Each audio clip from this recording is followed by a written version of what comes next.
Magandang hapon sa inyo mga kapatid. Meron pong nagtatanong sa atin, sabi niya, Brother Mar, yung isang tao bang ipinanganak na mahirap, nagkataon lang ba to o sinadya? Yan mga kapatid, yan po yung kanyang tanong. Kasi nga naman mga kapatid, bago siya magtanong, nagkaroon po kami ng pag-uusap. Sabi niya, meron ng mga taong ipinapanganak na mayaman. Meron ding mga tao na ipinapanganak na mahirap. At sa kanyang punto sa aming pag-uusap, mapaalad yung mga taong ipinanganak na mayaman. Kasi nga nang ipanganak sila, mayaman na sila. Samantalang yung iba or tayo, ipinanganak tayong mahirap. Kaya tanong niya, nagkataon lang ba ito o sinadya? Ito po ang sagot mga kapatid. Sana mapanood mo to. Alam mo kapatid, sa Biblia, sinasabi ng Biblia na lahat ng bagay na nangyayari rito sa lupa ay alam ng Panginoon. Dito kasi sa lupa mga kapatid, walang bagay na nalilihim sa harap ng Diyos. Lahat ng bagay na nangyayari rito sa lupa, yan ay hayag sa mga mata ng ating Panginoon.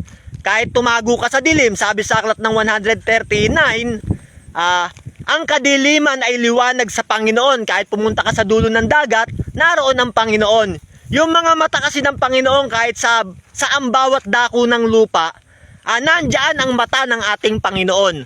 Maging yung ating pag-iisip, nasisiyasat yan ng Panginoon, pati yung ating mga puso natatarok ng Diyos.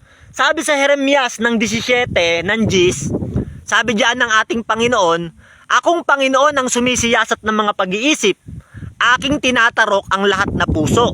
At ako ang nagbibigay sa bawat tao ng ayon sa kani-kaniyang lakad, ayon sa bunga ng kani-kaniyang gawain. Sabi ng ating Panginoon, ng ating Diyos, yung ating pag-iisip, nasisiyasat niya, natatarok niya rin yung ating mga puso. So kapatid, gusto ko lang ipakita sa iyo na lahat ng bagay na nangyayari rito sa lupa ay nakikita ng Panginoon. Sabi sa Jeremias ng 23 ng 24, sabi ng ating Diyos, may kukubli baga ang sino man sa mga lihim na dako na hindi ko siya makikita, sabi ng Panginoon. Hindi bagat ako ang pumupuno ng langit at ng lupa, sabi ng Panginoon. Yan kapatid, walang maitatago ang tao, walang maikukubli pagdating sa mga mata ng ating Panginoon.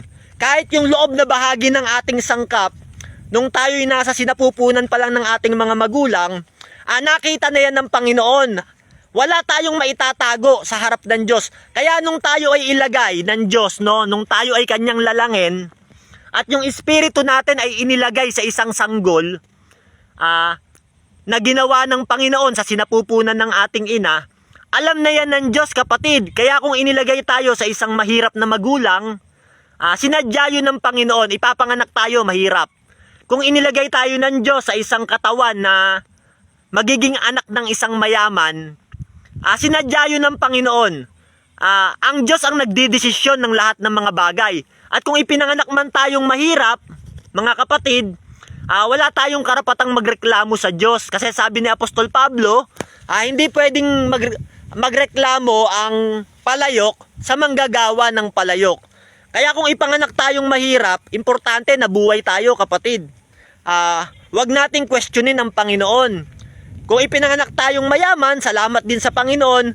Alam niyo mga kapatid, kung ipinanganak man tayong mahirap at hindi tayo inilagay ng Diyos sa katawan na magiging anak ng isang mayaman, may purpose ang Panginoon sa lahat ng mga bagay. Jeremiah 29:11, nalalaman ko ang aking pag-iisip na aking iniisip patungkol sa inyo.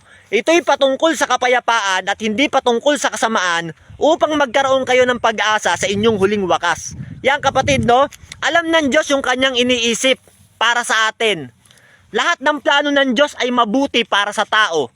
Kaya kung inilagay tayo sa katawan ng isang magulang na mahirap, ipinanganak tayong mahirap, hindi naman tayo agrabyado kapatid. Ang importante, hindi naman yung maging mahirap ka o maging mayaman ka . Ang importante dito sa lupa, nabuhay tayo. Napakasarap mabuhay mga kapatid, lalong-lalo na pagkasama natin yung ating mga mahal sa buhay, na yayakap natin sila. Kasi nga ang buhay dito sa lupa maiksi lang. Napakasarap na naranasan natin na mabuhay sa isang mundo na bagamat may kahirapan, may kalungkutan, meron din namang mga kasiyahan at mga pagsubok. Alam mo kapatid, kung nasa Hades ka, mas matindi roon. Pagdurusa daranasin ng tao doon. Kung mapapalangit naman tayo, ayun ang importante.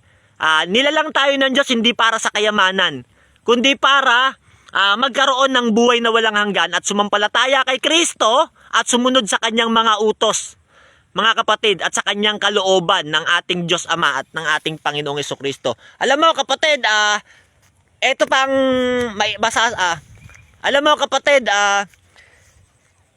mo kapatid, inuulit ko sa iyo, kung ipinanganak man tayong mahirap, hindi naman tayo agrabyado dyan.